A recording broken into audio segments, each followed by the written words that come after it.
But now let's bring in Senior Fellow at the Menzies Research Centre, Nick Cater, and former Liberal Minister Gary Hargrave. Welcome to you both. Hi, Sharri. Let's start with this promise to crack down on credit card, or debit card rather, surcharges. So under this plan announced by Labor, from 2026, we'd no longer have to pay a fee when paying with our own money on debit cards, although credit card fees would still apply.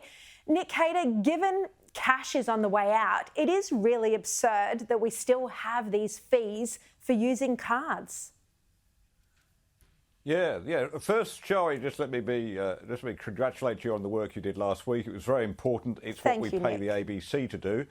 Unfortunately, we had to get it from you. Great reporting. Look, you're right. I mean, what makes me particularly frustrated about this is that, you know, so many places will not allow you to give cash anymore. I mean, I would much prefer to give cash most of the time and usually try. But you run out of patience with some of the places that refuse to take it. They insist on taking your credit card or your debit card if you're more careful with your money.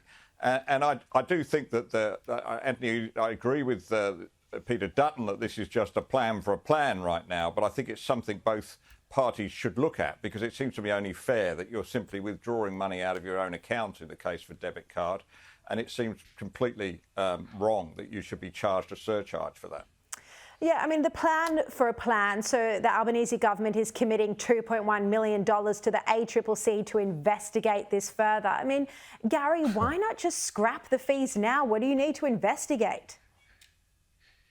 Yeah, look, I understand the argument, but I've got to tell you, Sharri, and I echo Nick's congratulations on terrific work last week. Isn't it great to see an Australian bringing that perspective? But can I just say, the thing about the fee, if it's disclosed, at least you know you're paying it, and your cash might be on the way out, but there are those who aren't happy about that, and it's still ultimately legal tender.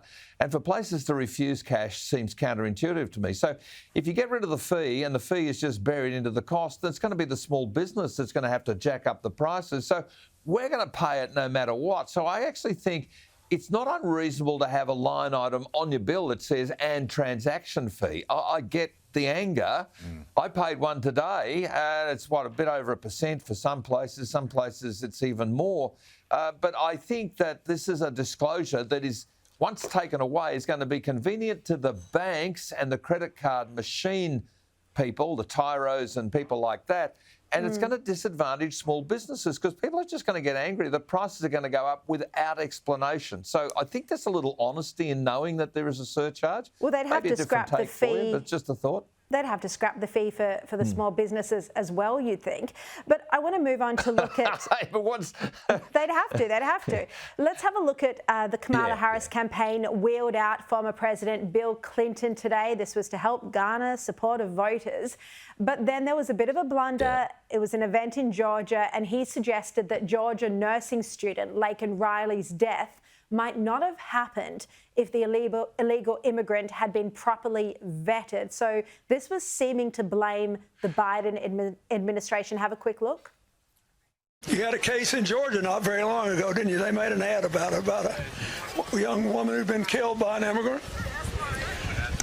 Yeah, well, if they'd all been properly vetted, that probably wouldn't have happened. But if they're all properly vetted and that doesn't happen...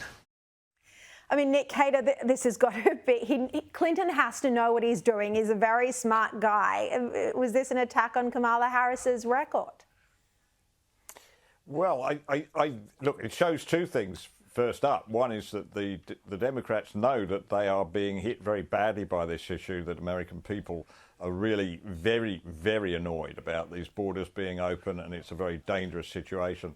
The second thing I think it shows is just how shamefaced and unembarrassed Democrats can be, you know, now trying to set themselves up, apparently, and Kamala's being the same, as the party of the tough borders. I mean, it's rather like Genghis Khan setting himself up as a man of peace, isn't it? I mean, it's just nuts, but they'll try it. They'll try it because they really, really know this is hurting.